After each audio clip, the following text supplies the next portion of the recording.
Ulcerative colitis में हर patient इस बात को लेकर के परेशान होता है कि जो उनको ब्लड के बार बार अटैक आते हैं वो किस तरीके से कंट्रोल किया जाए, किस तरीके से रिकवर किया जाए। तो इसके बारे में आपको कुछ बेसिक मेडिसिन के बारे में जानकारी दूंगा जो आपके लिए फ़ायदेमंद होगा। आप इस वीडियो को पूरा अंत तक ज़रूर देखें। आपको कई टॉपिक पे मैं चर्चा करूंगा, हो सकता है कि इसमें कई चीज़ आपके लिए फ़ायदेमंद हो, तो ध्यान दीजिए आप इसमें। जिन लोगों को हैवी ब्लीडिंग होती है, या तो रेगुलर होती है या तो कभी किसी को अटैक आते हैं। अल्सरेटिव कोलाइटिस के जितने ही पेशेंट होते हैं, आप कभी किसी पेशेंट को देखिएगा तो मैक्सिमम लोगों की साइकोलॉजी क्या बनी हुई है कि ब्लड को रोकने को लेकर के, मोशन के टाइमिंग को रोकने को लेकर के। तो आप थोड़ा सा जागरूक बनिए। आप लोग तमाम पैथी की दवाई लेते हैं और आप लोग दिमाग से खुद अपने आप को इस रोग के भंवरे में फंसाना चाहते हैं। आप लोग को चाहिए कि तुरंत इसमें फ़ायदा हो और तुरंत इसमें आप कोई दवाई खाएं जिससे आपको ब्लड रुक जाए, तुरंत में तुरंत आपका मोशन रुक जाए। आपको फास्ट रिजल्ट चाहिए। तो देखिए, आपको मैं आयुर्वेद के बारे में बेसिकली मैं आयुर्वेद ही लेकर चलूँगा, कुछ वो जानकारी दूंगा जो आपके लिए फ़ायदेमंद होगा। तो आप ध्यान से एक स्टेप आप समझिए। आयुर्वेद में हमेशा आपके रोग के जड़ के ऊपर में, यानी रोग के कारण का इलाज होता है, तब जाकर के रोग आपका ठीक होता है। जो रोग, जितने भी रोग आपके हैं जो लंबे समय तक चलते हैं, लॉन्ग टर्म तक जिसमें दवाई खानी पड़ती है, उसके लिए आयुर्वेद सबसे बेहतर होता है। आयुर्वेद का जो इमरजेंसी मेडिसिन है, यानी कि आप ऐसा बोल सकते हैं कि आयुर्वेद की वो दवाइयाँ जो आपको तुरंत फ़ायदा करती हैं, ये एक आम आदमी के बजट के बाहर की होती हैं।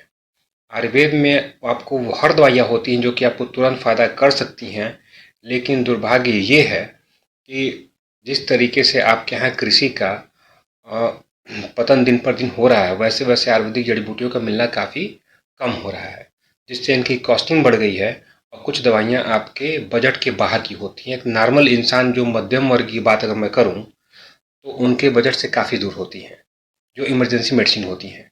लेकिन मेरी कोशिश ये होती है कि आपको नॉर्मल कास्ट औषधियाँ सस्ते से सस्ते सिंगल हर्ब को लेकर के आपके रोग को रिकवर किया जाए। लगभग 100 में से 100 लोग को इससे रिजल्ट मिल जाता है। तो हम बात करेंगे बेसिक दवाओं के ऊपर में। तो ये मैंने आपको इसलिए जिक्र किया कि आयुर्वेदिक दवाइयाँ महंगी होती हैं, ताकि जो लोग ये सोचते हैं ना, जो जो लोग अपने ट्रीटमेंट को लेकर के बार बार पैथी बदलते हैं, डॉक्टर बदलते हैं कि हमको एलोपैथिक में फास्ट रिलीफ हो गया, तो हमको इसमें काफ़ी तेज़ रिलीफ हो गया है, आपके यहाँ काफ़ी स्लो हो रहा है, तो माइंड मेकअप करके चलें। यहाँ पे आपको एक सहूलियत दी जाती है कि आपको आपके बजट में सस्ते से सस्ता हर तरीका बताया जाए जिससे कि आपका रोग रिकवर हो, और होता है इसमें रिकवर, आपको अच्छे तरीके से रिकवर होता है। तो मैं बात करता हूँ कि ब्लड के फ्लो को कैसे कंट्रोल करें और कैसे इसको रोकें। तो बेसिक चीज़ें हैं, नोट कर सकते हैं आप लोग। आपने सुना होगा मंजिष्ठा का पाउडर या मंजिष्ठा का जो लकड़ी होती है वो, विडंग, चोप चीनी। चोप चीनी दो तरीके से मिलती है, चोप चिनियादी और चोप चीनी नाम से। तो चोप चिनियादी आपको नहीं यूज करना है, आपको चोप चीनी यूज करना है। विडंग में विडंगादी यूज़ नहीं करना, आपको विडंग यूज करना है। और मंजिष्ठा में महामंजिष्ठादी नहीं, आपको सिर्फ मंजिष्ठा यूज करना है, सिंगल हर्ब लेने हैं आपको। इसके अलावा लोध्र पठानी का आपको पाउडर मिल जाएगा बाज़ार में, नहीं मिलेगा तो आप लेकर के पाउडर बना सकते हैं। खून खराबा आपको मार्केट में मिल जाएगा, नहीं मिलेगा तो आपको वैसे इजीली आपको पंसारी वाले इन सब चीज़ को 20 रुपये 30 रुपये के 100 ग्राम के आसपास पंसारी वाले लूज में देते हैं, तो आप ले सकते हैं इस चीज़ को। कुटज की छाल मिल जाए, चाहे कुटज की गोली मिल जाए, छाल बहुत सस्ती आती है, नहीं मिलेगी तो आप कुटज की गोली ले सकते हो उसके विकल्प में, मोशन के लिए। बेल का पाउडर यूज करिए। बिलवादी चूर्ण बहुत लोग को सही तरीके से फ़ायदा नहीं पहुंचा पाता, तो वहाँ पे आप बेल का चूर्ण यूज करिए। और बेल का चूर्ण अगर फ़ायदा नहीं करता आपको, तो उसमें आप बेल के पत्ते को यूज करिए, क्योंकि आयुर्वेदिक में आपके दवाइयों के खाने के तरीके को चेंज करके आप उसके काम करने के तरीका को चेंज कर सकते हैं। तो ये दवाइयाँ होती हैं ब्लड को रोकने के लिए, जिसको आप यूज कर सकते हैं। साथ में गिलोय हो गया, गिलोय का पाउडर बोल रहा हूँ, गिलोय का रस नहीं, याद रखिएगा। सभी दवाइयों को ड्राई फॉर्म में यूज करेंगे उबाल करके तो फ़ायदा आपको ज़्यादा करेंगी, लेकिन अगर आप इसका कोई आसो रिस लेते हो वो फ़ायदा जल्दी नहीं करता है। ऐसा मैंने देखा है, हो सकता है कि इसको फ़ायदा मिला हो। दूसरा इसमें टैबलेट मैंने एक बताया था आपको, सिंगल टैबलेट में जैसे आपको बोरोभद्रस में बताया था कि आप इसको यूज कर सकते हैं काफ़ी अच्छे तरीके से विदाउट साइड इफ़ेक्ट, आपको हेल्प करता है ब्लड को रोकने के लिए।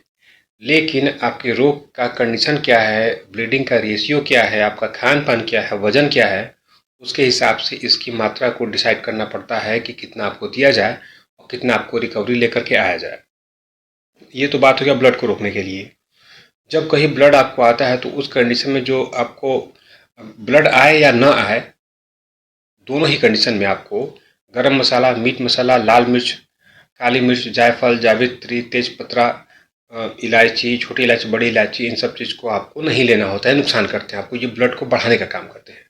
जो कॉन्स्टिपेटेड फूड होते हैं वो ब्लड को बढ़ाने का काम करते हैं, तो आपको इन सब चीज़ को नहीं लेना है। साथ साथ में आप बेल का पाउडर ले सकते हैं, लेकिन सुबह खाली पेट, अगर बेल मिले आपको ताज़ा तो उसका आप शरबत ले सकते हैं सुबह खाली पेट, वो ज़्यादा फायदा करेगा आपको। लेकिन कोई भी लिक्विड अगर आप लेते हैं तो 100 या 150 ml से ऊपर आप मत लीजिएगा, क्योंकि वो डिसेंट्री करा सकता है आपको। बहुत लोगों ने मेरे पास मैसेज किया, बहुत लोग मेल भी करते हैं, बहुत लोग के डायरेक्ट फ़ोन भी आते हैं। तो देखिए, मैं आपसे रिक्वेस्ट करता हूँ कि आप डायरेक्ट फ़ोन ना किया करें। मैंने आपसे बोला, सभी लोगों से बोला कि मेरी जो सर्विस है वो ऐसी है कि आप अगर एक भी व्हाट्सअप करेंगे तो आपको रिप्लाई मिलेगा। जितने भी लोगों ने अगर कमेंट किया होगा या जितने भी लोगों ने व्हाट्सअप किया होगा सबको रिप्लाई मिला होगा।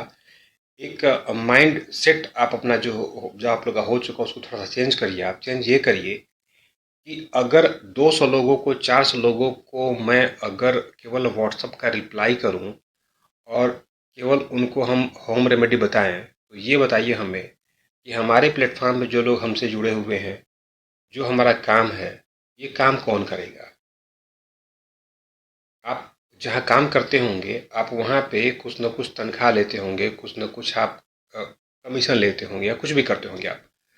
गरीब लोगों को लेकर के मैंने बहुत योजनाएं बनाई कि जिनके पास पैसा नहीं है उनको कम से कम सस्ते कीमत पे दवाई उपलब्ध कराया जाए, जो कि मैं हमेशा करता चला रहा हूँ।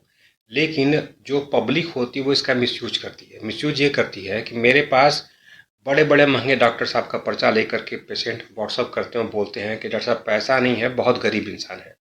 मैं बोलता हूँ कि अगर पैसा नहीं है तो बीपीएल कार्ड होगा, आपके पास में आयुष्मान कार्ड होगा, तो सरकार के हर जगह पे, सरकारी अस्पताल में, मेडिकल कॉलेज में, आपको हर जगह पे आयुर्वेदिक डिपार्टमेंट भी होता है जहाँ पे आपको दवाइयाँ मुफ्त में मिल जाती हैं। तो आप कम से कम वहाँ करा लीजिए। तो बेवजह में आप मेरा भी टाइम वेस्ट करेंगे और अपना भी टाइम वेस्ट करेंगे।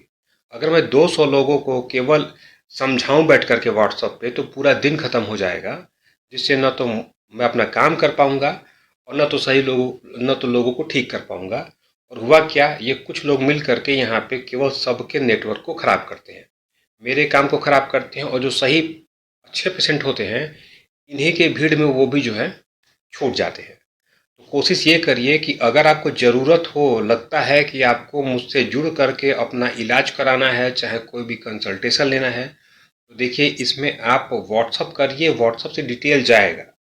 अगर आप ये सोच करके आते हैं कि आपको व्हाट्सअप करेंगे, आपको व्हाट्सअप पे आपको हर चीज़ मैं बता दूं, तो ये वीडियो मैं बताने के लिए बता रहा हूँ आपको कि आपको डाइट प्लान क्या रखना है, ब्लड आएगा तो क्या करेंगे, हर बीमारी में जो टिपिकल बीमारियाँ होती हैं आपकी, इन बीमारियों के बारे में वीडियो में लगभग मैं पूरी जानकारी देता हूँ। तो जानकारी आपको वहाँ से मिल रही है।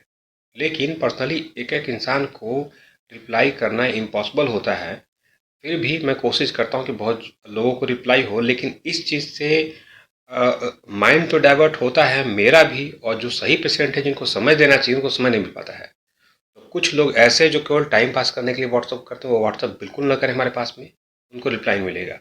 अगर आप व्हाट्सअप करते हैं, कोई दिक्कत होगी तो आप लोग अपनी समस्याओं को लिख करके, फ़ोटो नहीं, लिख करके टाइप करके व्हाट्सअप करिए।